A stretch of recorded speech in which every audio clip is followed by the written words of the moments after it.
لله رب العالمين.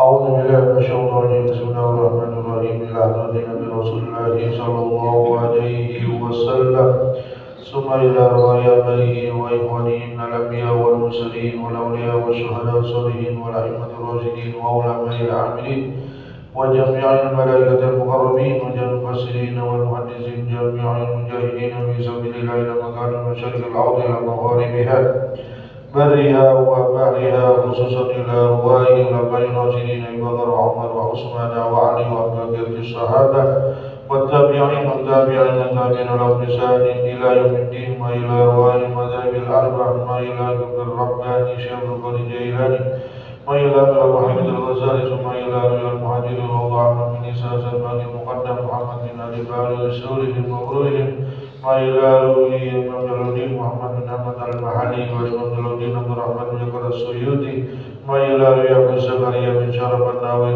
وإلى معالم هذا الكتاب حق الدين أحمد بن حجر العسقلاني وإلى روحه محمد علي بن عمر الجاوي وإلى روح جميع الأولياء إلى مشرق الأرض إلى مغاربها برها وبحرها أن الله تغشاهم بالرحمة والمغفرة وعيون علينا من بركاتهم وأسرارهم وأنوارهم وعلومهم ونفاذ بالدين والدنيا والآخرة إلى أرواح والدينا وأمهاتنا وآبائنا وأجدادنا وجداتنا وعمامنا وأمتنا وخالتنا لمن حكم علينا ولمن أحسن إلينا ولجميع المسلمين والمسلمات والمؤمنين والمؤمنات أن الله تغشاهم بالرحمة والمغفرة ويجعل قبرهم روضة من رياض الجنان وإلى حضرة النبي الفاتحة. بسم الله الرحمن الرحيم. الحمد لله رب العالمين الرحمن الرحيم مالك يوم الدين إياك نعبد وإياك نستعين اهدنا الصراط المستقيم صراط الذين أنعمت عليهم ولا الضالين آمين. السلام عليكم ورحمة الله وبركاته. الحمد لله رب العالمين الذي هدانا لهذا وما كنا لنهتدي لولا أن هدانا الله. أشهد أن لا إله إلا الله وحده لا شريك له وأشهد أن سيدنا ونبينا محمدا عبده ورسوله. اللهم صل على سيدنا محمد الفاتح لما أغلق والخاتم لما سبق ناصر الحق بالحق والهادي إلى صراطك المستقيم وعلى آله وصحبه حق قدره ومقداره العظيم. أما بعد رب اشرح لي صدري ويسر لي أمري واحلل عقدة من لساني يفقهوا قولي ولا حول ولا قوة إلا بالله العلي العظيم. Alhamdulillah summa alhamdulillah hadirin jamaah Masjid Jami An-Nur yang dirahmati Allah Subhanahu wa taala. Pertama-tama marilah kita selalu bersyukur kepada Allah karena sampai detik yang mulia ini Allah anugerahkan kita nikmat sehat walafiat, panjang umur, nikmat taufik wal hidayah serta nikmat iman wal Islam, sehingga pada pagi yang mulia ini kita berada di tempat yang mulia ini. Mudah-mudahan kita semuanya dikumpulkan bersama orang yang dimuliakan oleh Allah Subhanahu wa taala.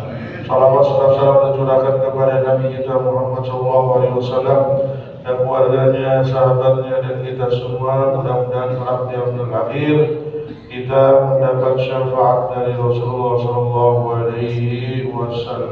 Amin amin amin ya rabbal alamin. Hadirin yang dirahmati Allah, kita masih dalam bahasan tentang kam a'da'uka min ummati, berapa musuhmu wahai iblis daripada kalangan umat Nabi Muhammad SAW. Jadi iblis punya teman, iblis juga punya musuh-musuhnya dari kalangan umat Nabi Muhammad SAW sampai hari kiamat. Artinya sebisa mungkin kita ini menjadi musuhnya iblis. Karena dalam Al-Quran juga dikatakan innahu aduwwum mubin, sesungguhnya syaitan itu adalah musuh yang nyata bagi kita semua. Kita sampai yang ke wasakhiyun, orang yang dermawan. Jadi orang dermawan ini termasuk di antara musuhnya iblis. Karena iblis ini menyuruh manusia berbuat fakir atau kikir. Di dalam ayat dikatakan sesungguhnya iblis ini menjanjikan kefakiran. Innahu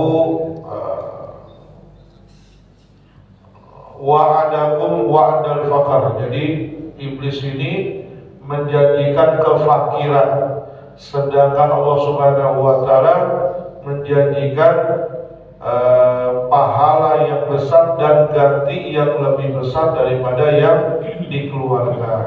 Jadi kalau iblis ini jangan sampai kita menjadi orang yang sakhiyun. Faman atal ba'du wa abqal ba'd fahuwa sahibus sahab. Siapa yang memberi setengah hartanya lalu menyisakan untuk diri dan keluarga setengahnya, maka dia disebut sahibus sahab. Sahab itu orang dermawan. Dermawan yang memberikan setengah hartanya. Nah, inilah yang dilakukan oleh sahabat Umar bin Khattab radhiyallahu anhu. Beliau membawa setengah hartanya untuk diinfakkan kepada Nabi Muhammad SAW dalam sebuah peperangan. Wa man badrul aksar wa anfari nafsi syai'an fa huwa sahibul jud. Siapa yang memberikan hampir seluruh hartanya dan meninggalkan sedikit saja untuk dirinya, maka disebut sebagai sahibul jud. Jud itu dermawan juga, tapi di atas yang tadi yang pertama. Makanya Nabi kita Muhammad SAW itu adalah manusia yang paling dermawan. Karena nas ajwadal jud. Nah, itulah Nabi kita Muhammad SAW. Nabi Muhammad SAW ajwadal jud itu yang paling dermawan. Dermawannya Nabi Muhammad SAW itu nggak bisa ditandingin oleh umat manusia sampai hari kiamat. Karena dalam riwayat Imam Muslim itu diriwayatkan bahwa Nabi Muhammad SAW pernah memberikan kambing kepada orang Badui yang tadinya cuma mau minta 1-2 doang. Nah, Nabi ketika membawa kambing itu, gunung atau lembah itu penuh dengan kambing. Ya kalau gunung dan lembah penuh dengan kambing berarti jumlahnya bukan ratusan lagi, ribuan. Karena beliau setelah melakukan perang itu mendapat harta rampasan perang. Nah, ketika diminta 1-2 ekor aja, Nabi, kamu suka itu semua kambing yang ada, udah ambil semua buat kamu. Itu yang tadinya cuma pengen minta 1-2 aja, akhirnya dia tidak mau memiliki itu kambing semua. Jadi dia dengan kedermawanan Nabi lebih mencintai Nabi dan agama Islam. Ini ibadah kepada Allah Subhanahu wa taala. Ini maka tidak ada apa-apanya dibandingkan dengan iman yang diberikan oleh Allah Subhanahu wa taala kepada orang Arab Badui itu. Makanya dia langsung menuju ke kaumnya di pedesaan, udah ada kalian masuk agama Islam nih. Ini Nabi yang membawa agama Islam, itu bukan manusia. Kalau manusia biasa kayak kita nggak bisa kayak gitu. Ini bukan manusia, ini benar-benar utusan Allah Subhanahu wa taala. Karena dia memberikan semua kambingnya yang jumlahnya ribuan yang nggak pernah ada dalam pikiran manusia. Makanya kalau dibandingkan dengan Nabi Ibrahim alaihissalam yang menyembelih 1000 ekor kambing, 1000 ekor sapi, 1000 ekor onta, tapi masih banyak sisanya, masih ada sisa. Itu dermawannya. Tapi kalau Nabi Muhammad SAW beliau nggak sisakan semua. semua. Nah, itulah Rasulullah SAW.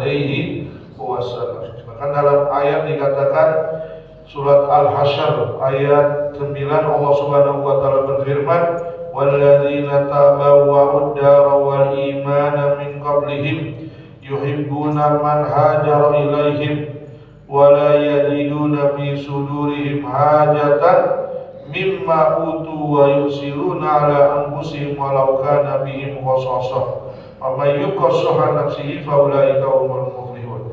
Ini ayat berkaitan tentang kaum Muhajirin dan Ansor. Walladzina tabawwa'ud dara wal iman, dan ketika orang-orang hijrah ini dari kota Mekah ke kota Madinah, lalu orang-orang Muhajirin dipersaudarakan oleh Nabi dengan kaum Ansor. Mereka ini menyerahkan hartanya kepada kaum Muhajirin.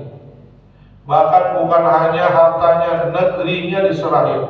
Ya Rasulullah, ini sekarang kamu yang mimpin. Bayangin, tadinya ada pemimpinnya, diserahkan ke pemimpinnya kepada Nabi Muhammad SAW. Lalu semua penduduk Ansor yang bukan munafik itu punya tanah, punya rumah. Ini saya punya rumah 2, ini kalau kamu mau ambil 1. Ini saya punya 2 kebun, kalau kamu mau ambil 1 buat saya, 1 buat kamu. Bayangkan, di kaum Ansor luar biasa. Makanya diabadikan oleh Allah Subhanahu wa taala di dalam Al-Qur'anul Karim. Wa yuksiruna ala anfusihim walau kana bihim khassasah. Nah dia, mereka mementingkan saudaranya kaum Muhajirin walaupun dirinya itu dalam keadaan membutuhkan.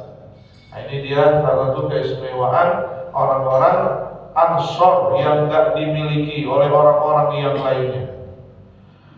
Wa may yuqassuha nafsi fa ulaika humul muflihun. Barang siapa yang dicabut di dalam dirinya suha nafsihi, artinya kebakhilan dalam dirinya. Jadi bakhil itu ada dalam diri kita. Memang dasar sifat manusia itu bakhil atau pelit.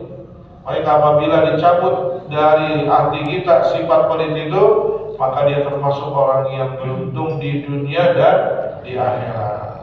Nah, inilah salah satu di antara kisah yang diabadikan oleh Allah di dalam Al-Qur'anul Karim. Bahkan dalam riwayat itu hampir semua kaum Ansor itu menyerahkan semuanya, hartanya, bendanya, bahkan nyawanya. Untuk siapa? Untuk perjuangan Nabi Muhammad SAW. Makanya keistimewaan sahabat ini nggak bisa ditandingin, karena mereka itu langsung keutamaannya itu adalah an-nazrah ila Rasulillah SAW. Melihat langsung Nabi Muhammad SAW. Jadi melihat itu para sahabat Nabi. Yang kedua, mereka itu melakukan apa yang dipuji oleh Allah Subhanahu wa taala dalam Al-Qur'an. Ya, kita mah enggak ada apa-apanya. Paling kita mah cuma 100.000, 200.000. Itu aja udah bangga. Oh, yang lain mah cuma 20. Gua nih 200. Nah, padahal yang disimpan lebih banyak lagi. Kalau kita bisa sedikit-sedikit mengamalkan, mudah-mudahan kita dikumpulkan bersama mereka. Amin. Ya Allah. Tapi itu luar biasa dari amalan-amalan orang-orang pilihan dari Allah Subhanahu wa taala.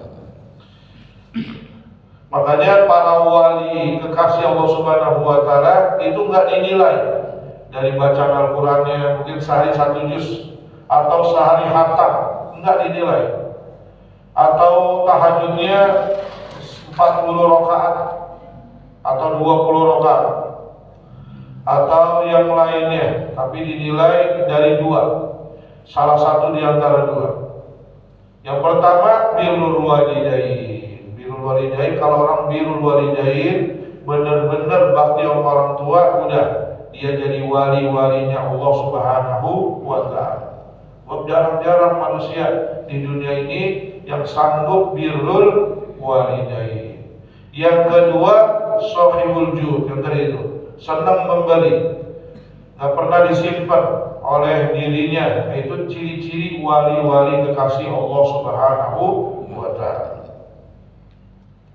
Nah, pernah dikisahkan Habib Soleh Tanggul itu didatengin seorang untuk didoakan supaya tanahnya laku. Ini doain Fatihah.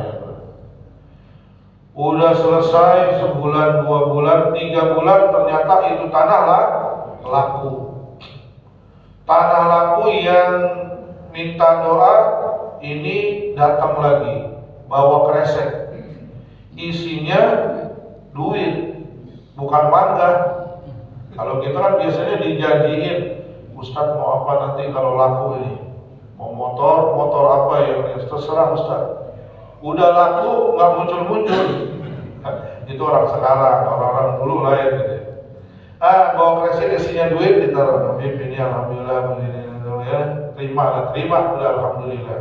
Udah saya terima, mudah-mudahan diberkahi oleh Allah Subhanahu wa Ta'ala apa yang menjadi niat dan hajatnya, mudah-mudahan terus dimudahkan. Gak lama kemudian ada seorang ibu-ibu minta tolong kepada Habib untuk memberikan pinjaman uang barang 2 juta untuk sewa kios. Ini Habib tadi kan baru nerima uang dari hasil jual tanah. Ibu butuh uang, ya udah. Itu kresek tanpa dilihat dikasih semua. Alhamdulillah, itu belum dilihat tuh apa sih ibu. Setelah sampai rumah dilihat, astagfirullahaladzim. Ini mah bukan buat sewa 1 bulan, bahkan bisa beli itu kios. Akhirnya kembali lagi ke rumahnya Habib Soleh Tanggul ya, Soleh Tanggul. Lalu ketemu dengan anaknya, bukan dengan Habibnya. Ditanyakan, wahai guru, ini tadi Habib memberikan saya uang yang gak kira-kira. Saya cuma minjam buat sewa kios, harganya cuma 2 juta, setahun cuma 25 juta, 24 juta, tapi diberikan ini semuanya bisa beli itu kios, bahkan 2 kios bisa kita beli. Kata anaknya, kalau anaknya nggak benar, oh iya salah itu dia, diambil semua dikasih 2 juta, sisanya diambil. Enggak, emang abah kayak gitu sifatnya, udah terima semua apa yang udah diberikan. Ini diantara tanda-tanda daripada wali-wali kekasihnya Allah Subhanahu wa Ta'ala. Jadi memberikan semua apa yang dia miliki. Nah, inilah makanya kita mudah-mudahan bisa mendapatkan berkah dan sir daripada sifat-sifat wali-wali kekasihnya Allah Subhanahu wa Ta'ala, yaitu diantara Sakhiyun Dermawan yang pernah dicontohkan oleh para sahabat Nabi Muhammad SAW dan dibaca terus sampai akhir zaman, termasuk Abu Bakar As-Siddiq radhiyallahu anhu ketika menyerahkan seluruh hartanya, dikirain oleh Umar bisa kalahin Abu Bakar nih. Ternyata ketika Abu Bakar datang, diserahin semua hartanya. Apa yang kau sisakan Abu Bakar untuk dirimu dan keluargamu? Enggak ada yang disisain ya Allah. Saya sisain Allah dan Rasulnya. Bayangin, Abu Bakar As-Siddiq radhiyallahu anhu wa arda.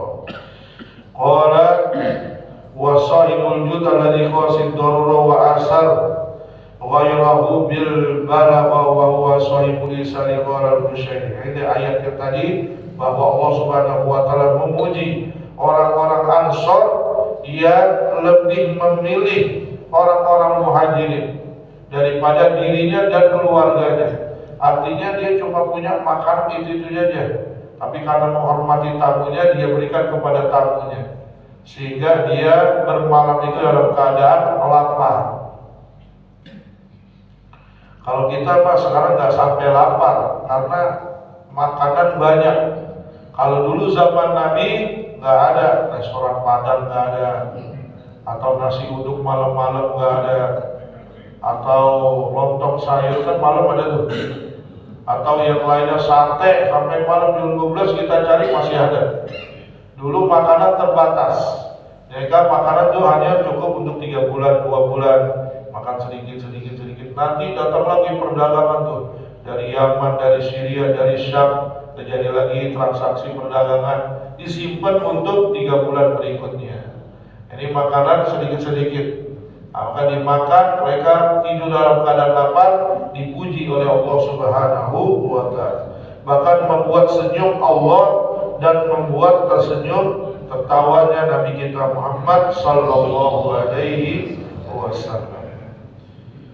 Wasahih wa husnul khuluq. Yang selanjutnya orang yang menjadi musuhnya iblis, husnul khuluq, yaitu orang yang bagus perangainya. Wa huwa bastul wajhi wa kaful adha. Itu wajahnya berseri-seri, enak dilihat. Jadi kalau orang wajahnya enak dilihat, kita lihat wajah dia enak. Jadi nggak cemberut, selalu tersenyum, lalu omongannya enak, itu namanya husnul khuluq. Wa kaful adha, dan tidak menyakiti atau menahan menyakiti orang lain, baik dengan perbuatan maupun dengan perkataan. Sebab perbuatan ini bisa juga nyakitin. Misalnya kita ketemu sama orang, kita senyum, dia cemberut, wah, gua salah apa nih? Jadi ada timbul prasangka. Tapi kalau dia senyum, kita senyum juga, apalagi saling salam dan salam, itu menimbulkan kenyamanan. Assalamualaikum, assalamualaikum, itu nikmat. Makanya basul wajhi ini adalah termasuk diantara husnul khuluq. Nabi kita Muhammad SAW pernah itu diuji luar biasa. Di antaranya Nabi pernah ditarik dari belakang, dipakai sorban kayak gini mah, halus. Sorban kita sekarang halus, ditarik dari belakang oleh Arab Badui sampai merah sininya. Ya, kalau kita sampai ke jengkal, atau ke jengkal, astagfirullahaladzim. Kalau kita lihat ke belakang langsung kita tabok ke orang. Tapi Nabi kita Muhammad SAW ketika lihat ada orang Arab Badui emang nggak punya adab. Jadi Nabi mengetahui ini kebiasaan orang Arab Badui, bercandanya kasar. Tahu bercandanya ya? Karena mereka bergaulnya sama onta, sama kambing, sama keledai. Jadi nggak pernah bergaul sama manusia. Dia ketemu dengan Nabi, wah ada Nabi ini, itu ditarik. Sama kayak dia tarik keledai atau kuda. Nabi kejengkang sampai merah, itu sahabat yang lain ngelihatnya udah pengen mabok aja. Ente kagak tahu nih Nabi.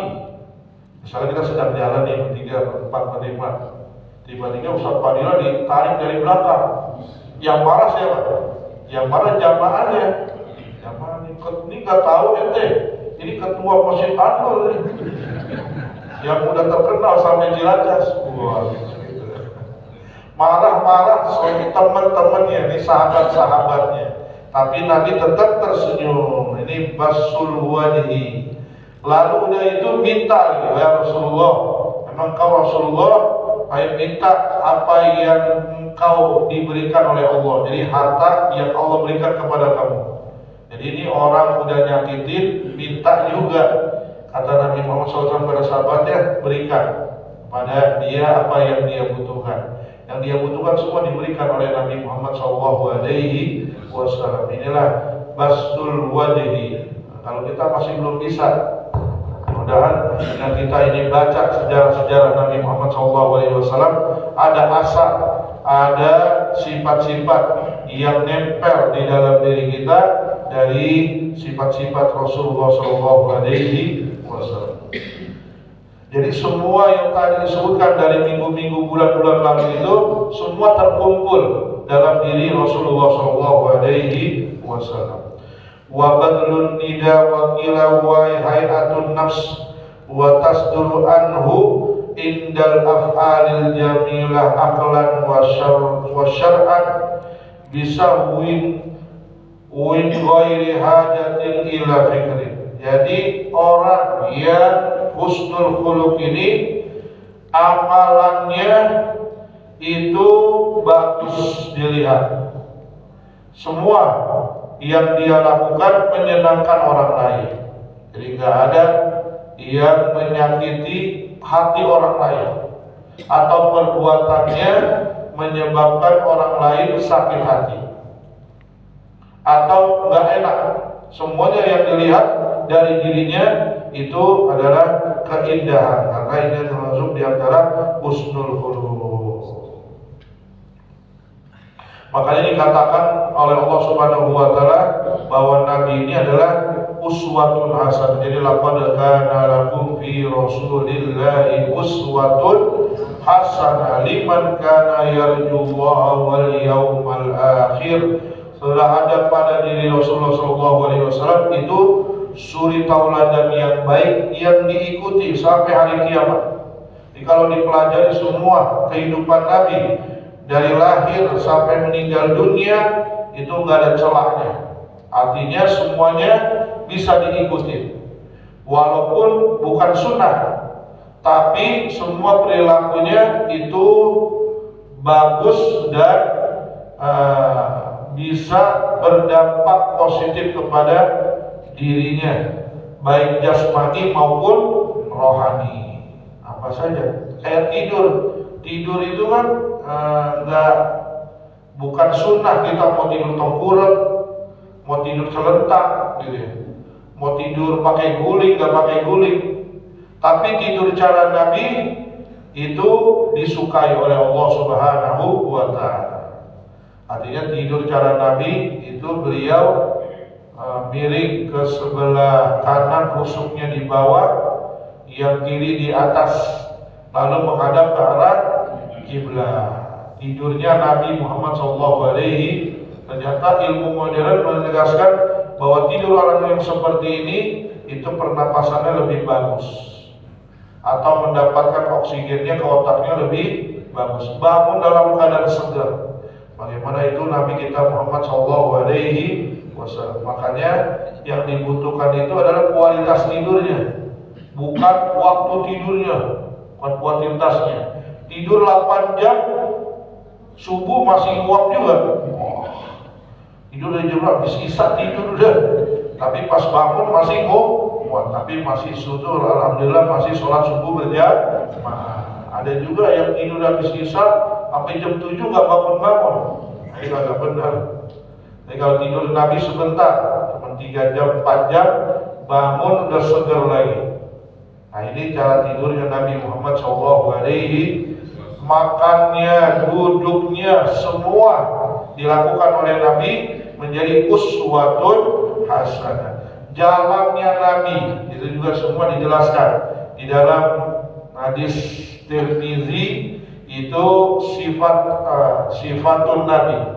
Jadi semua yang dilakukan oleh Nabi itu ada dikumpulkan oleh Imam Tirmizi, hadis-hadis tentang sifat-sifatnya Nabi kita Muhammad Sallallahu Alaihi Wasallam. Makanan yang paling disukai apa, minuman yang disukai apa, dan seterusnya. Wal musaddiqu rabbahu bima dhaminallahu lahu minar rizqi qala fi ruhil bayan. Ittafaqal ulama ala anna arbatun la taqbalu taghayyur aslan al-umur wal rizq wal ajal was sa'adah was syaqawah. Menerima ketetapan Allah Subhanahu wa ta'ala. Jadi udah ditetapkan oleh Allah rezeki kita hari ini alhamdulillah. Jadi jamaah dapat rezekinya apa nih namanya? Jahe, alhamdulillah. Dapatnya segitu syukurin. Saya dapatnya 11 pentung. Alhamdulillah. Alhamdulillah. Silakan minum jamaah. Karena ulama sepakat ada 4 hal yang tidak bisa dirubah. Ketetapan dari Allah Subhanahu wa ta'ala. Yang pertama, umur. Jadi nggak bisa dirubah ini kecuali ada kehendak dari Allah Subhanahu wa ta'ala. Tapi semua udah dicatat, umur kita sekian dan seterusnya. Wal rizki ini termasuk yang kita makan, yang kita pakai, yang kita miliki. Yang kita miliki belum tentu rizki kita. Misalnya kita punya rumah 5 nih, 4 dikontrakin, itu yang nikmatin yang kontrak. Kita punya rumah 1, kita sebenarnya kontrak juga. Dari mana kita tahu yang kontrak? Kita setiap tahun bayar pajak. Kalau rumahnya gedean, pajaknya gedean lagi. Ada yang 5 juta, 6 juta, 8 juta. Di Pondok Indah itu pajaknya bisa puluhan sampai ratusan juta. Mau gak di sana jemaah? Nah, mau dah. Buat kontrakannya aja bisa DP motor atau biar bayar motor cash gitu ya. Itu seakan-akan dia milik dia, tapi dia kontrak juga. Bayangin itu bagaimana manusia hidup. Jadi jangan sangka orang yang kaya raya itu nikmat aja, lebih pusing dari kita. Kita yang gak punya apa-apa, alhamdulillah, di mana-mana kita nikmat aja. Kesono ketawa, kesini makan, kesono makan. Nggak ada pantangan. Amin ya Rabbal. Orang kaya tuh banyak pantangan. Kalau kita nggak ada pantangan, kapan kita makan? Alhamdulillah. Rizki nggak bisa dirubah. Wal ajal, kematian, waktunya di mana dan kapan udah ditetapin oleh Allah Subhanahu wa Ta'ala. Lalu wasaadah wasyaqawah. Saadah akhir hayat bagus atau akhir hayat tidak bagus. Makanya kita dianjurkan terus berdoa kepada Allah Subhanahu wa Ta'ala tanpa putus, minta rezeki yang halal, yang banyak, yang berkah, umur yang panjang dalam ibadah kepada Allah Subhanahu wa Ta'ala. Lalu kita diwafatkan dalam keadaan husnul khotimah. Kita minta terus, kita minta umur panjang, rezeki yang banyak, yang berkah. Walaupun rezeki itu sudah ditentukan oleh Allah Subhanahu wa Ta'ala. Lalu buat apa kita berdoa? Semua doa-doa kita itu menjadi ibadah kita kepada Allah Subhanahu wa Ta'ala. Dan berarti kita mengakui bahwa kita punya Tuhan, yaitu namanya Allah Subhanahu. Dengan apa buktinya? Dengan kita berdoa. Ya Allah, ya Allah, ya Allah, ya Allah. Doa sepertiga malam, doa antara azan dan qomat, doa di sujud kita. Buat apa kalau misalnya ini semua udah ditatabin? Udah apa kita nggak usah doa aja. Doa itu pahalanya besar. Berarti kita menghambakan diri kepada Allah Subhanahu. Masalah panjang enggak panjang umur kita itu udah ditentuin oleh Allah Subhanahu. Rizki kita banyak apa enggak itu relatif. Karena banyak orang diberikan banyak rizki ternyata kurang juga. Tapi orang yang diberikan rizkinya sedang aja tapi dicukupin oleh Allah Subhanahu wa Ta'ala. Bahkan ada yang rezekinya sedikit kita kira kurang, ternyata semuanya beres. Urusannya diurusin oleh Allah Subhanahu wa Ta'ala. Ini Ustaz Fadilah. Ustaz Fadilah kan gak punya kerjaan, pilih-pilih. Gak pensiun maksudnya. Tapi urusannya beres. Anaknya nikah semua, betul Pak dia. Ya udah nikah semua Pak dia. Udah nikah semua. Nikah semua, udah ini semua, udah tinggal nikmatin aja sekarang.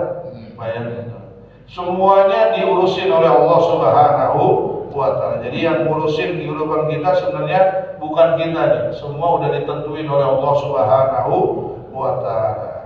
Wassa'adah wasyaqawah, baik atau buruk.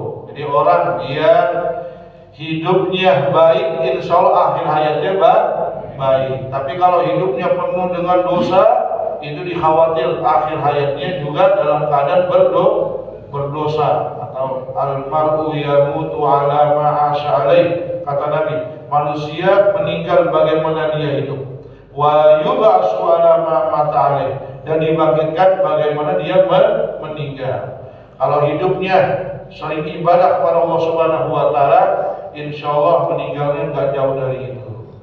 Nanti kita dianjurkan oleh para ulama itu kita dianjurkan untuk bisa atau membaca Al-Quran minimal sehari 1 juz. Yang nggak bisa mungkin setengah juz dah. Pokoknya dirutinin aja.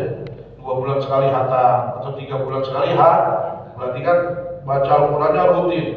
Jadi kalau misalnya baca Al-Qurannya rutin, apalagi kalau kata ulama yang paling lalai-lalainya orang baca Al-Quran itu sebulan sekali khatam. Berarti 1 hari 1 juz. Itu orang-orang biasa itu. Kalau ulama-ulama terdahulu itu 7 hari sekali khatam. Tapi kalau 7 hari sekali khatam kata Nabi jangan terburu-buru. Nanti kamu bosan, minimal sebulan sekali. Enggak sebulan sekali, 3 bulan sekali. Alhamdulillah.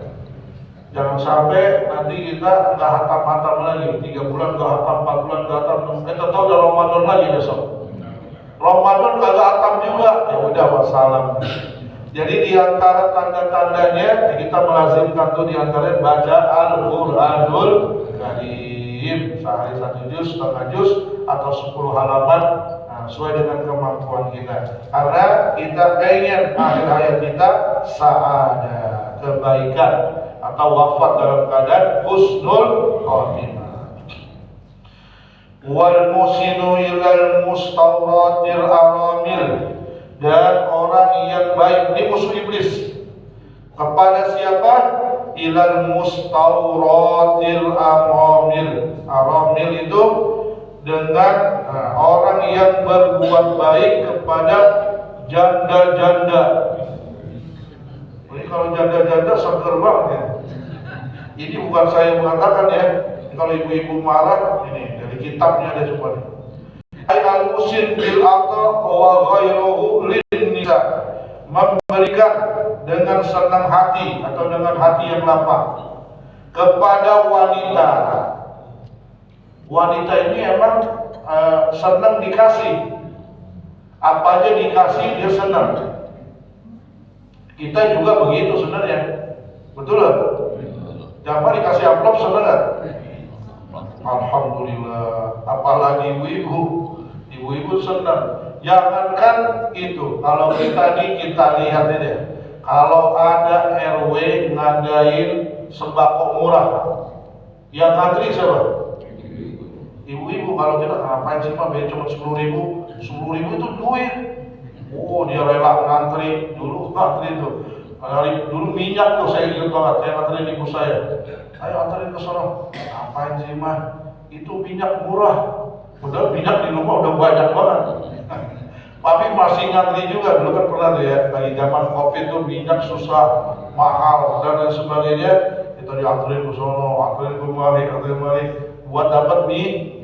Tapi ibu kita ini juga tadi kasih anaknya, kasih ponakannya, kasih ini. Jadi bukan untuk dirinya. Nah inilah termasuk di antara musuhnya iblis. Allati la azwaja lahunna, dari wanita yang enggak punya suami. Wa hunna faqirat, yang miskin. Mustawrat, jadi tidak menampakkan kemiskinannya, menutup dirinya bahwa dia enggak butuh minta-minta. Karena ada juga orang yang minta-minta, minta makan atau belum makan dan sebagainya. Ini orang menjaga auratnya. Dia nggak mau minta ke sana dan kemari, tapi kita tahu diri, oh ini dia orang membutuhkan, kita berikan.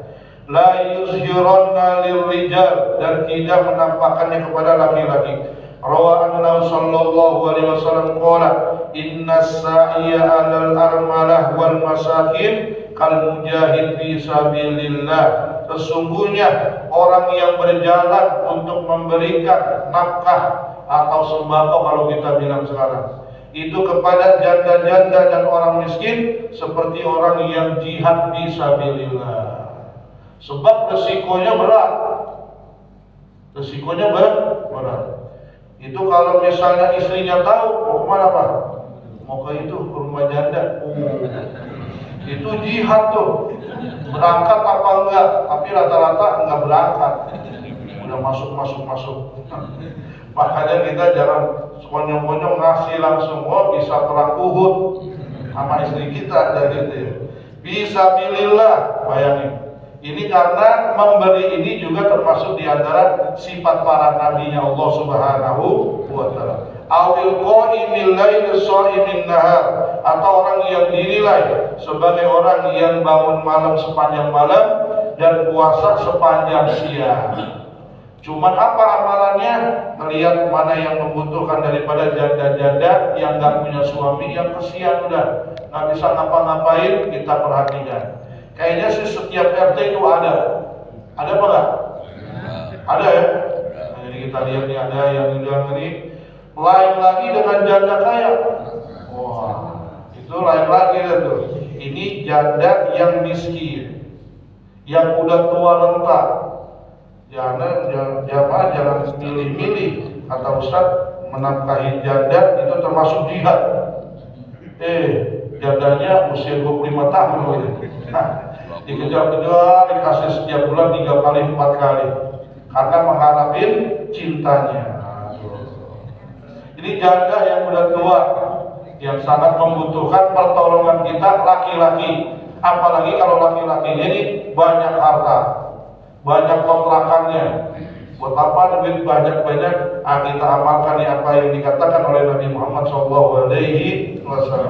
Itu dalam riwayat Habib Muhammad bin Abi Abbas Al-Maliki, ulama Mekah, meninggal tahun 2006. Itu beliau menyatuin janda-janda kurang lebih 1000 orang. Jangan tanya dari mana duitnya. Itu orang-orang Mekah rata-rata mereka punya rumah-rumah, punya hotel yang disewakan. Lalu hartanya itu dikasih pada hampir 1000 orang katanya. Bahkan orang-orang yang belajar kayak gini nih, di tempatnya di Rusaifah namanya, itu kalau Ramadan di sepertiga terakhir 21, 22, 23 itu semua dikasih amplop dikasih pulang dalam keadaan senyum. Isinya cuma 1 lembar, cuma 500 real. 500 real itu 2,5 juta. Bayangin itu gimana dermawannya tuh. Manusia zaman sekarang ada juga yang mencontoh amalannya seperti amalan orang dulu. Kalau kita cuma 10.000, 20, kata ada orang yang luar biasa, yang gak ketakutan, dia akan miskin. Karena ini memang termasuk di antara orang-orang pilihan Allah Subhanahu wa Ta'ala. Di antaranya menyatuin janda-janda yang membutuhkan. Bukan janda doang, orang-orang sekarang juga yang gak punya pekerjaan, kesian. Kita panggil, kemudian kita mau ngasih dia, teman, supaya ada ininya, kita kasih pergi. Itu girangnya luar biasa. Orang biasa ngasih 50, kita kasih 150. Kita disebut orang baik terus tuh. Sepanjang tahun disebut. Biasanya orang ngasih 50, kita ngasih 150 atau 200. Kebanyakan bisa. Udah ambil semua. Itu disebutin, diomongin setahun suntuk. Sama seperti orang yang pelit, diomonginnya juga seumur hidup. Pelit banget dia, bos suruh kerja, minum juga kagak. Disebutin soal 1 RT dia tahu. Bayangin itu bagaimana manusia. Dan itu juga doa, bahwa apabila kita dermawan, kita baik, insya Allah kita didoain kebaikan oleh orang yang kita baiki. Gak mungkin lah didoain mudah-mudahan cepat mati, seperti ini pasti didoainnya supaya panjang sehat walafiat, tambah rizkinya. Makanya jamaah kalau mau doanya dikabul, udah kasih orang aja lah. Itu doanya enggak dihalangin oleh langit, langsung tembus ke Allah Subhanahu wa Ta'ala. Dan mereka doa ini banyak, bukan hanya 1-2. Ya mudah-mudahan diberikan sehat walafiat, panjang umur, keberkahan, mudah-mudahan tambah rezekinya banyak, amin kabul. Kita doa nggak sanggup kayak dia, ternyata dia lebih banyak doanya daripada kita. Amin ya Rabbal. Yang kedua, kalau kita memberi itu membuka hati kita, lega, tahu lega ya. Jadi kalau kita udah ngasih tuh, rasanya kita lega, kayak kita mau kentut nggak bisa. Pas udah kentut, alhamdulillah, kayak gitu tuh. Atau kita mau dahak, tahu dahak ya, sakit bugawan pas alhamdulillah. Seperti orang yang memberikan kepada orang yang membutuhkan, kita akan dibukakan hati kita. Bukan berarti lega, kita tambah lebar pada kita. Hati kita dilegain oleh Allah Subhanahu wa Ta'ala. Ini yang ke-18, wal muhsin ilal mustawratil aramil, orang yang berbuat baik kepada janda-janda yang menutup dirinya daripada laki-laki. Jadi bukan janda-janda yang keliaran kemana-mana, karena juga yang keliaran. Nah, ini yang menutup dirinya, menjaga kehormatannya, juga termasuk dia tidak mau minta-minta. Inna sa'iya al-amahdah wal musta'iddu lil maut, dan orang yang mempersiapkan dirinya untuk kematiannya. terakhir kata Idris alaihissalam yang menjadi musuhnya orang yang mempersiapkan dirinya untuk kehidupan setelah meninggal. Jadi al-hayatu ba'dal mamat. Jadi ada buku namanya al-hayatu ba'dal maut, kehidupan setelah meninggal atau setelah kematian. Itu lebih dahsyat lagi. Dengan apa?